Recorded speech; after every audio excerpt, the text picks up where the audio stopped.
ভাগ এত দেখে লেগে লেগে বা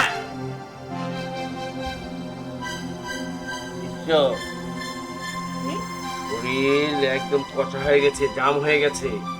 আমার নারীর স্পর্শ দরকার। আমাকে নারী নিবি? কেন আমি আছি না? তুই জি। তুই তো অনেক পুরাতন হয়ে গেছিস। অগণিত বার তোকে লাড়াচাড়া করেছি, তোকে দেওয়া হবে না। আমার ছোট ছোট দরকার কচির মধ্যে। ওই কচির রস এবং কষ যদি একবার পাই তাহলে চান কি লেগে না লেগে লেগে চাপ। তোর সমস্ত আশা আমি পূরণ করে দিব, তোর বেতন বাড়িয়ে দিব। আমাকে নারী এনে দে, ছোট ছোট নারী রস চাই আমার। নাহলে শরীরে জাম যাবে না। আমি আছি না। তুই তো অনেক পুরাতন হয়ে গেছিস, তোকে চলবে না। অনেক নাড়াচাড়া করেছি তোকে। ছোটর মধ্যে দেখ কোথায় আছে। আর তা না হলে তোর চাকরি থাকবে না, তোকে কোনো বেতনও দেওয়া হবে না। গুরুজি, গুরুজি আমার কেন বেতন লাগবে না গুরুজি। গুরুজি আমি শুধু আপনার ছোঁয়া চাই গুরুজি। তোর ছোঁয়া অনেক দিয়েছি, ঠিক আছে? তোর ছোঁয়ার ওইগুলি আমার দরকার নেই। কৌতলের বাচ্চা, শালিকের বাচ্চা নিয়ে আস, এগুলিতে রস কষ আছে। তুই তো হাতি হয়ে গেছিস, কোনো রস কষ কিছুই নেই। তোর ছোঁয়া গোয়া সব আমি দেখে ফেলেছি। আমার চলবে না, নতুন কিছু দে আমাকে। তাহলে কিন্তু আমি রাগ করলে উল্টা পাল্টা হয়ে যাবে দুনিয়া। আছে তোর কাছে কিছু? কিছু আছে বল। হ্যাঁ গুরুজি আছে। ওই যে পাশের গ্রামে হ্যাঁ কচি, হ্যাঁ। ওর কিন্তু বাচ্চা কাচ্চা হয় না, বয়ে আসতেছে। তাই? আরে ওই বাচ্চা কিভাবে দেবে? বাচ্চা তো আমি দেব। আমার স্পর্শ না লাগলে, আমার শরীরের স্পর্শ না লাগলে তার বাচ্চা হবে না। তাড়াতাড়ি ডাক। ইচ্ছু মাকাসা জিডিং ফাক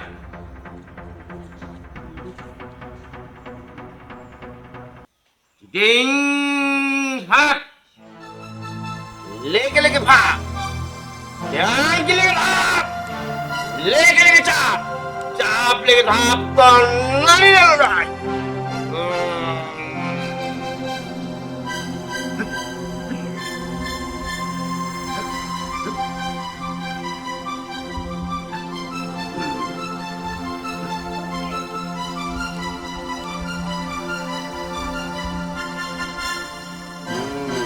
আস আমার কাছে আস, ভয় পাইস নে। বুঝতে পেরেছি। আয় কাছে আস।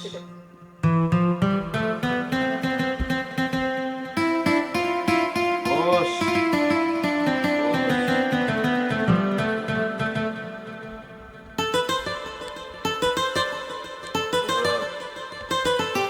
ভয় পাসনি, আমি ভয়ের লোক না, আমি কাজের লোক।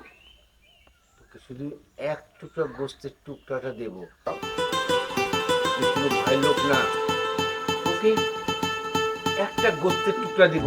এতে তোর ভিতরে যে বদ জিন রয়েছে সব সরে যাবে।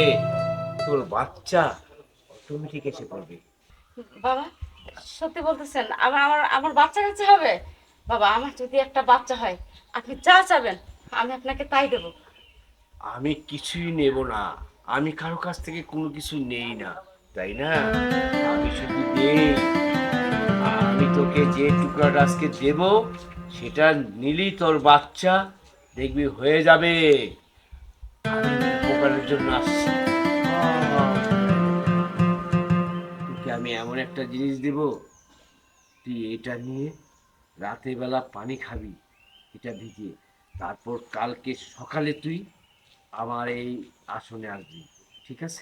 ঠিক আছে বাবা। এসমে বাগালা হতি ভত ফতে আ যায় প্রতি টেরি আচার খায় নিশ্চো মাকাসা টিডিং ফাক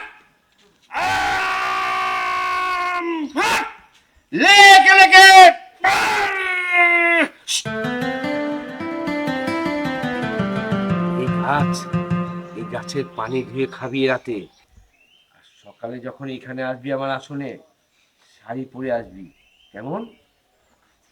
ভুল করিস না, ভুল করলে কিন্তু বাচ্চা হবে না, ঠিক আছে? আচ্ছা ঠিক আছে বাবা।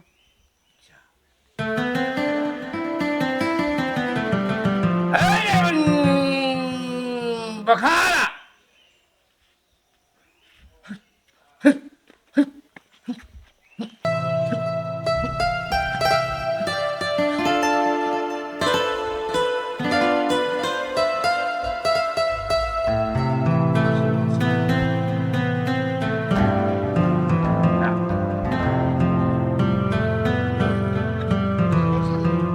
তোমাকে বলছিলাম না যে একটা কবিরাজের কাছে যাবো? হ্যাঁ ওই কবিরাজের কাছে গেছিলাম। আচ্ছা, পরে আচ্ছা। ওই কবিরাজটা না, এই দেখো এই গাছটা দিয়েছে, বলেছে রাত্রে ভিজিয়ে পানি খেতে। তাই? হ্যাঁ। আর আমার না কবিরাজটার ভাবভঙ্গি দেখে তেমন একটা সুবিধার মনে হচ্ছে না। কালকে আবার যেতে বলছে, তুমি একটু আমার সাথে যাবে। তাতে কি বুঝলে বাচ্চা হবে? বাচ্চা হবে কিনা সেটা আমি বলতে পারছি না, কিন্তু কবিরাজের না ভাবভঙ্গিটা আমার বেশ ভালো লাগেনি, কেমন যেন উল্টাপাল্টা লাগছে। এই জন্য বলছি তুমি অফিস থেকে ছুটি নিয়ে নাও না, সকালে তুমি আর আমি যাবো। আচ্ছা ঠিক আছে, ঠিক আছে, তাহলে আমি যাবো। উনি না কালকে আমাকে বলেছে শাড়ি পরে যেতে, আবার সেটা তো বলতে পারবো না। আবার কি বলেছে জানো, আমি যতটুকু দেখলাম ওখানে পুরুষ মানুষ যাওয়া একবারে নিষেধ। আমার না ভীষণ ভয় করছে, কেমন যেন এটা নিয়ে আমার ভিতরে একটা ডিস্টার্ব ফিল কাজ করতেছে, আনইজি লাগতেছে। আচ্ছা ঠিক আছে, তাহলে কালকে আমি যাব। আচ্ছা ঠিক আছে, আচ্ছা শোনো, বলো। কালকে আমি যাবো তোমার সাথে, বুঝলে? বিকেলে গিয়ে দেখবে, কিছু বলছে যে ওর অবস্থা ভালো না, ওর চোখ খারাপ, ঠিক আছে? তাহলে ম্যানেজ করে নিবো না। আচ্ছা ঠিক আছে, তাহলে কোনো কথাই নেই, সব সমাধান তো হয়ে গেল। আচ্ছা ঠিক আছে, ঘরে চল।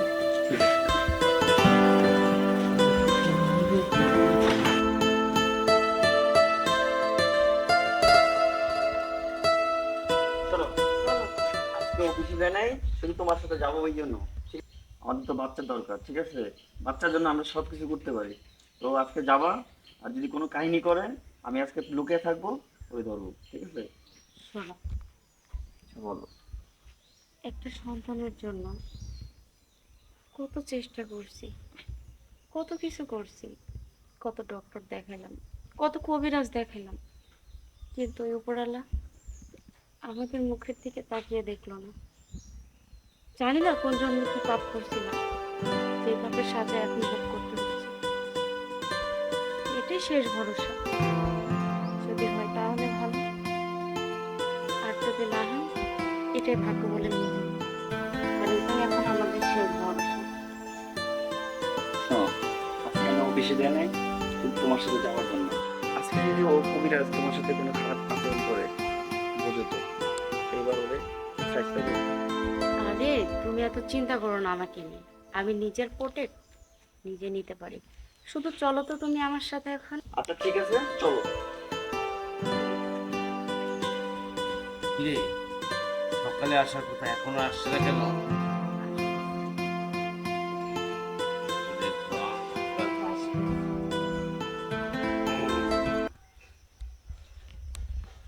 আসো।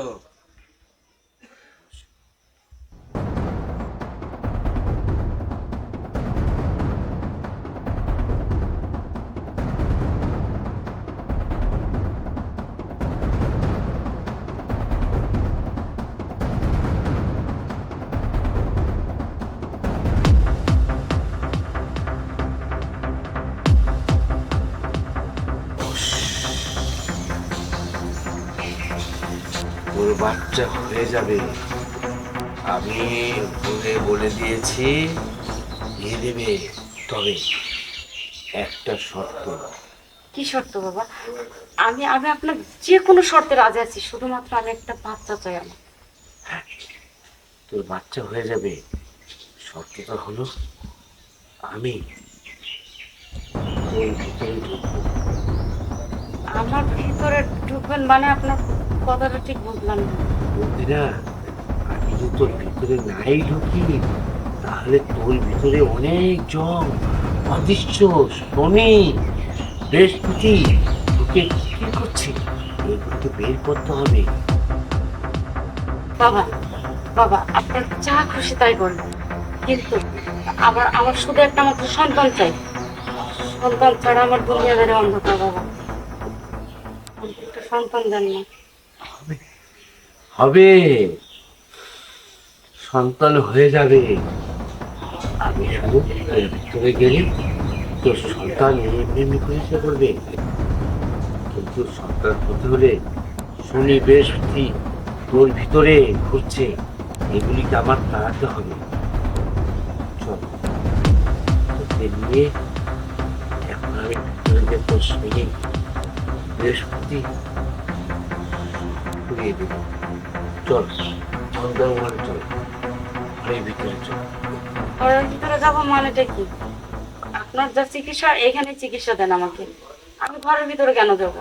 আরে বোকা মানব, ঘরের ভিতরে যদি না ঢুকি তাহলে বাচ্চা আসবে না। ঘরের ভিতরে চার দেওয়ালে বন্ধ ঘরে তোর বাচ্চা আনতে হবে। তুই এখন এগুলি বুঝবি না, যখন আমি তোর উপরে উঠবো তখন বুঝতে পারবি বাচ্চাটা কিভাবে আসবে। না আমি যাবো না। এই মেয়ে, গুরুজি যা বলছে তা শোনো তুমি।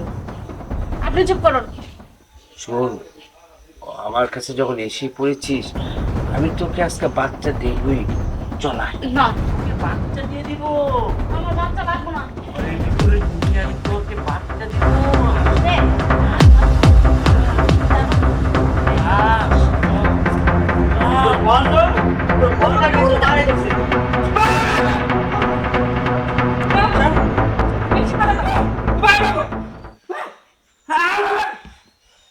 আরো দিচ্ছ তো?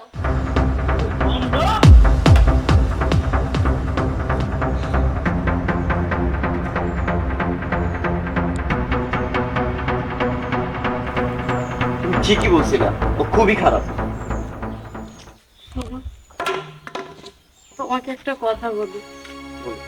দেখো, বিয়ের 5টা বছর হয়ে গেছে, আজ পর্যন্ত আমি তোমাকে একটা সন্তান দিতে পারিনি। না শুনতে পেরেছি মাটা, তুমি না শুনতে পেরেছো বাবাটা। কত ডাক্তার কবিরাজ সব কিছু দেখালাম, তারপরে উপরে আমার মুখ পানি চাইল না। আমি একটা কথা বলি কি, তুমি আরেকটা বিয়ে করো, সেই ঘরে যদি কোনো বাচ্চা কাচ্চা হয় তাহলে তোমার মনের আশা পূরণ হবে।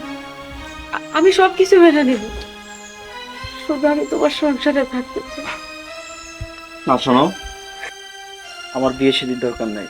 আমি তোমাকে নিয়েই খুশি আছি, আমি তোমাকে নিয়েই থাকতে চাই। বাচ্চা কাচ্চা তো উপরে আল্লাহ দেন, উপরে আল্লাহ যদি না দেয় তাহলে আমার তোমার কিছু করার নেই। বাচ্চা কাচ্চা উপরে আল্লাহ দেন, যেহেতু আল্লাহ আমাদেরকে এখনো দেয়নি, আমি এতে কোনো মন খারাপ করিনি। ঠিক আছে? আমি সব কিছুই বুঝতে পারছি, বাচ্চা কাচ্চা উপরওয়ালার দান, আর উপরওয়ালা যদি বাচ্চা না দেয় সেই জায়গায় তোমার আমার কোনো হাত নেই। আর আমি এতদিন পরে একটা জিনিস বুঝতে পারছি, যে তুমি আমাকে কতটা ভালোবাসো।